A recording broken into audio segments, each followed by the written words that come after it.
Number 6, set life goals. When you set financial goals for your future, you're setting the stage for success.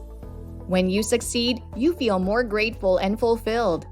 If you set an unrealistic goal that doesn't appear to be reachable, you'll be disappointed in yourself and your future success could be damaged. The key to success in any area of life can identify and validate your goals. Knowing what you want will help keep you on track without disrupting the flow of learning new things, discovering new truths, or working on important projects.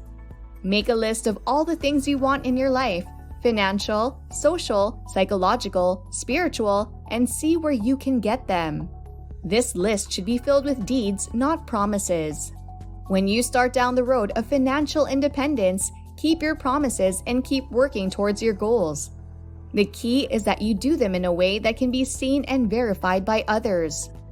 Number 5, continuous education.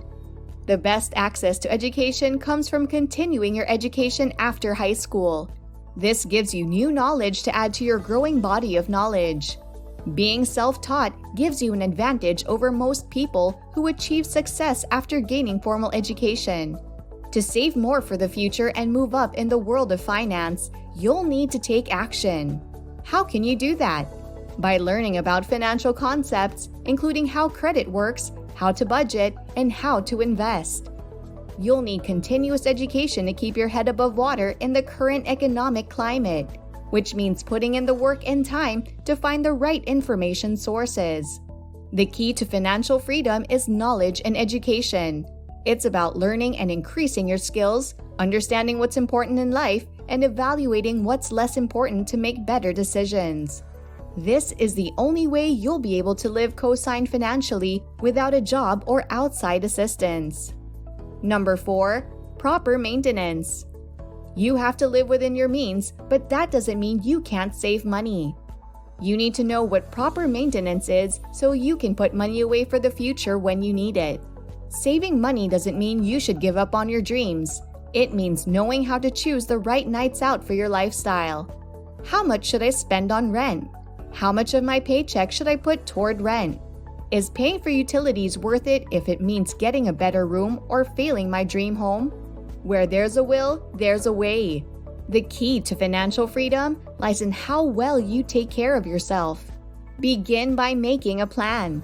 Training wheels can get you where you want to go, but you need to work for it. The first move is always the hardest. You have to put in the work to get where you want to be, but pay off debt first. Then you can put money away for the future without worrying about how much it'll cost in interest or how much you have coming in. Number 3, live below your means. Living below your means can be a pursuit for many, but it deserves a special mention due to its simplicity and elegance. You may have read about it in an article or on TV. There's a solution to everything that ails you, including your money problems.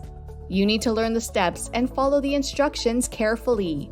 In this article, we'll learn how to live below our means in the simplest way possible.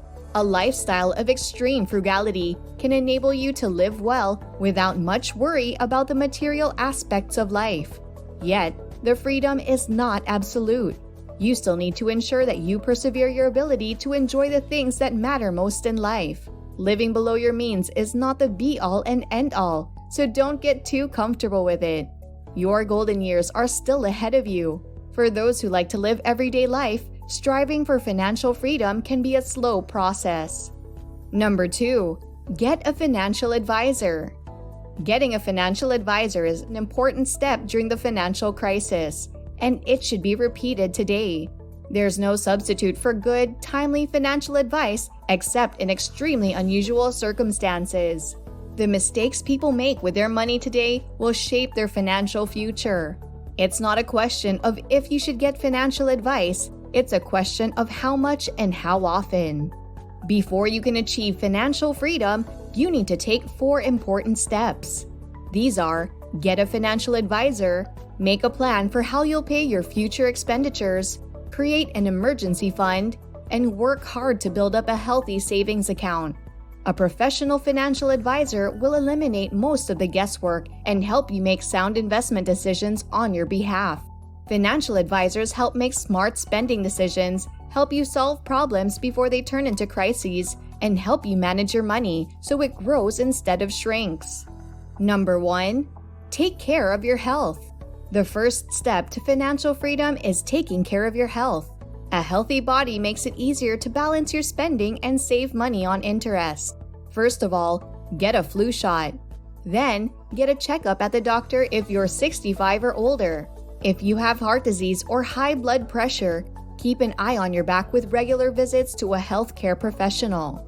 Regardless of whether you're working or self-employed, check to make sure you follow the proper medical instructions for sleeping and eating properly. The importance of taking good care of your health cannot be overestimated. Most people are not aware of the link between a healthy lifestyle and higher earnings. As your health improves, your income increases. With that, we come to the end of today's show.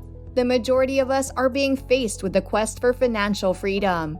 Let us know your take in the comment section. Feel free to add your steps too. Also, don't forget to like and subscribe to our channel to get notified once a new video's out.